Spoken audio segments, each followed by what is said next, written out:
Alright, what's up everyone? Welcome to my second ever vlog video. My initial idea was like to do update videos, but we're already doing an exception. So as most of you guys know, I've been to Beijing in April for about 10 days.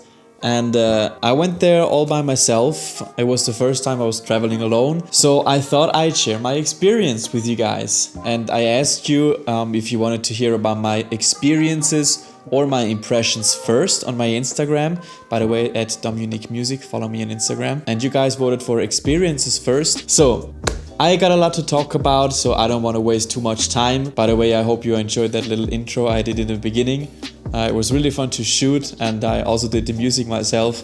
I've made that piece ages ago and I finally found a purpose for it. Anyways, this is the first part. The second part will be coming out at a later time and it will be about my impressions about China. So without further ado, let's get started. Where have I been to? I have been in Beijing. I arrived there on April 5th on a Friday morning. I was in the Dongcheng area, and the Dongcheng area is where the Forbidden City is. I actually was like 10 minutes away from the Forbidden City. The area I lived in was still very much a traditional part of Beijing. There are a lot of different parts and with a lot of different vibes. And I was in a fairly traditional one. So you don't get to see a lot of Western people there. A lot of Chinese people. And they looked at me a lot since I am a red-haired foreigner. They don't get to see that every day. I mean, some of them are used to it, but some of them really weren't. There are times where people want to take pictures with you if you ever go to China.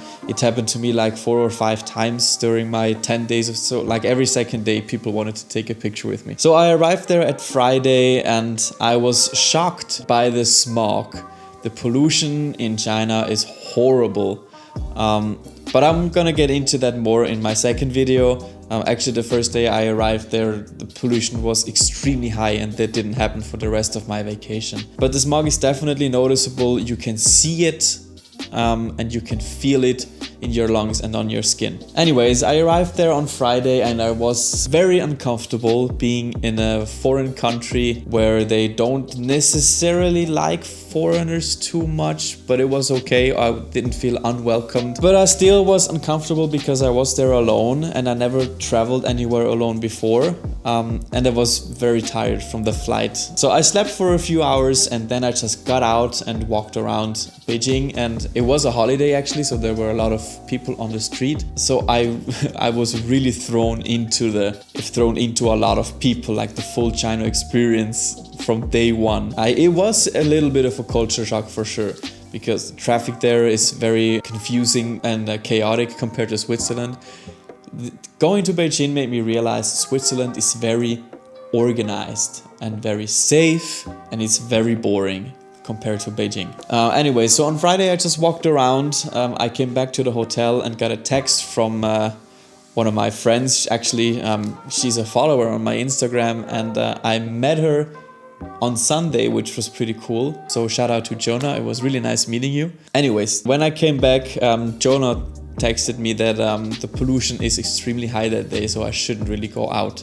But I was hungry, so I got out anyways. And eating alone is weird, especially in a foreign country where there's only Chinese people. And I can speak some Chinese. I've been learning for about 2 years, not hardcore learning, just a little bit on the side. So I can say what I want to say, but understanding Chinese is not easy, especially in Beijing, because they have an accent. Everything is with R at the end. Like usually when a word ends with an N or something completely different, they just throw in an R, and this is very confusing in the beginning. But anyways, I did go out. I went to a dumpling restaurant very close to my hotel, and if you know me a little bit, you know that I like dumplings. And I did have them in China on my first day, and I will say I noticed the food quality is not as high as in Switzerland. You notice it right away. But it was delicious, but it's just not as, you feel that the quality is not as high. Anyways, I ate my dumplings. It was a little bit uncomfortable, but you get used to it pretty quickly. Then I got back to the hotel and slept. On Saturday, the pollution wasn't too bad, so in the late afternoon, I actually took a walk around the Forbidden City,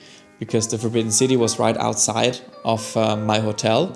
So I took a walk and walked all around the Forbidden City. It was really beautiful. It was so calm, it was relaxing. Even the outside of the Forbidden City is very, very beautiful because there's water all around the Forbidden Cities. You can walk around. Of course, it was made for protection, but it's also pretty, so that was pretty nice. On my way back, a girl approached me and wanted to talk to me in a very bad English. Luckily, I could speak a few sentences of Chinese, so we talked back and forth for like, I don't know, like 2 or 3 sentences. After that, my Chinese was pretty much at a limit, and then I kind of wanted to say goodbye, and I did say goodbye, and I walked down the street, but I could still hear her behind me walking like a couple steps off.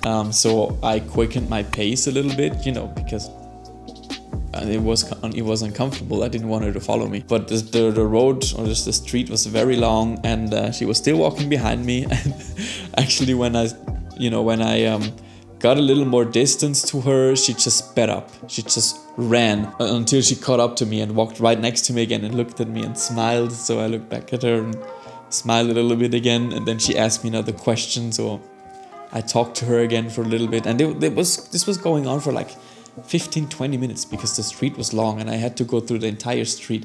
And she followed me almost back to my hotel until she finally got around the corner, and from that point I didn't see her again.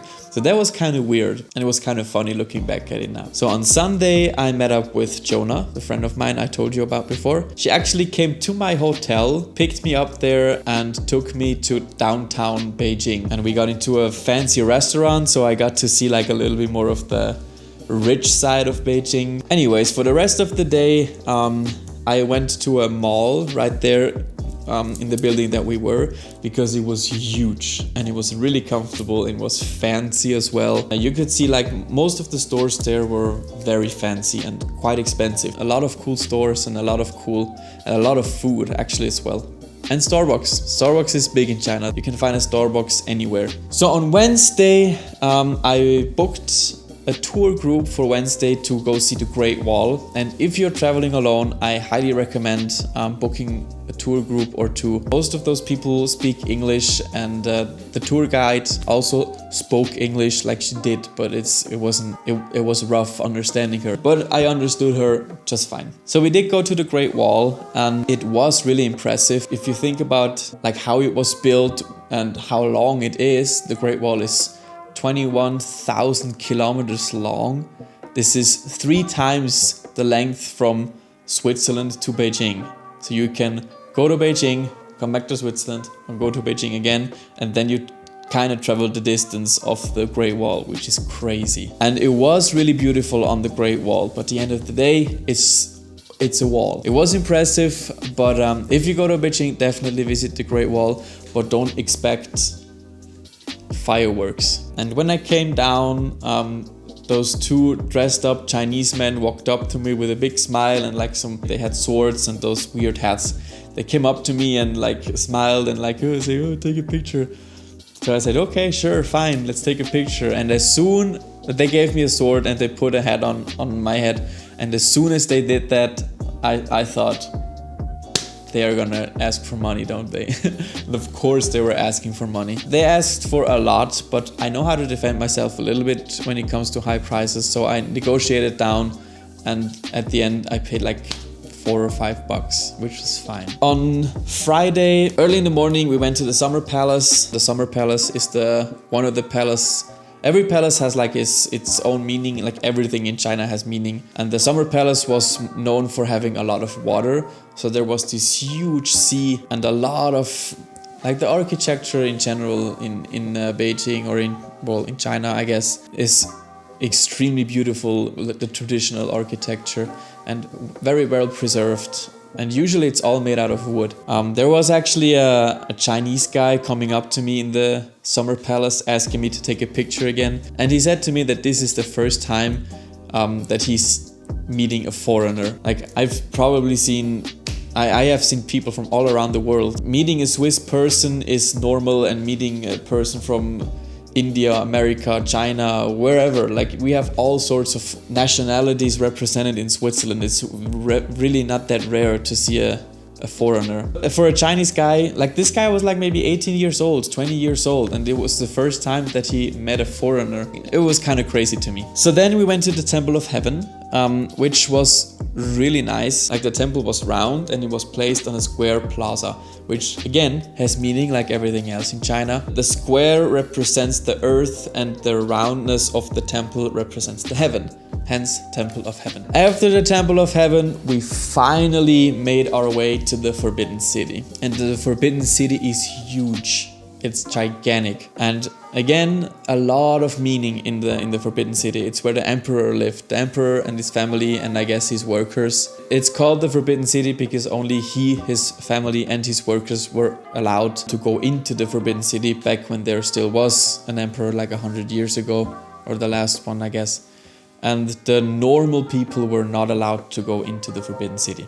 That's why it's called the Forbidden City. But again, it was very beautiful there. Kind of empty, to be honest, as you can see in the pictures, well, except for the immense amount of people there. But still, it was interesting to walk through there, and we got a lot of information from the tour guide about the Forbidden City and everything. So, fun fact. My camera is only able to record 29 minutes of video and I recorded 42 minutes of video, which is already way longer than I wanted it to be.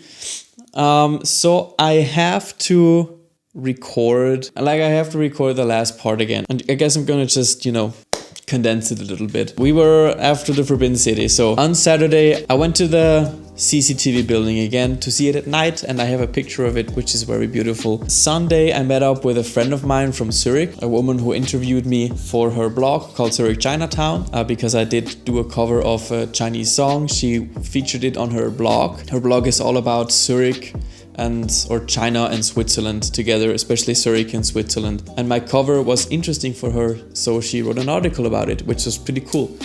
And you can find that article in the description box below. I will also leave her Instagram page and her Facebook page in the description, so please go and check her blog out as well. Anyways, she was there on coincidence. We knew from each other that we were gonna be in Beijing at the same time, so we planned about meeting up. But her friend was also in Beijing, a friend who also works for Zurich Chinatown.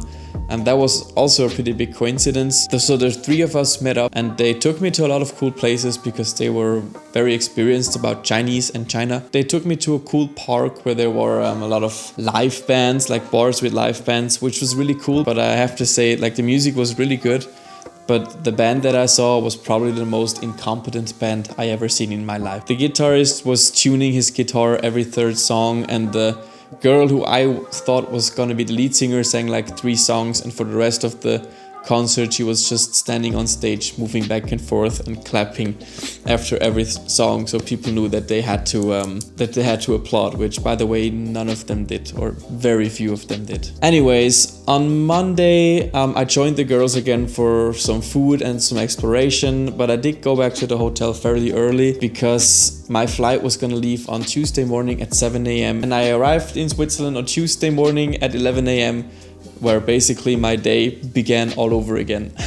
Anyways, that was it for my experiences in China. If you do have any questions, please leave them down in the comments below. I will answer each and every one of your questions. The next video, as I already mentioned, will be about my impressions on China rather than my experiences. And be prepared, there are a lot of positives, but there also are a lot of negatives, things that I noticed and things that I've learned about China. And it's probably not obvious coming from this video. I'm a singer from Switzerland. I do have an album out on Spotify, and I will promise you I will continue with a lot of more music very soon. I just wanted to share my China experience with you guys. And I do have a music video actually coming out hopefully this weekend about one of our live performances.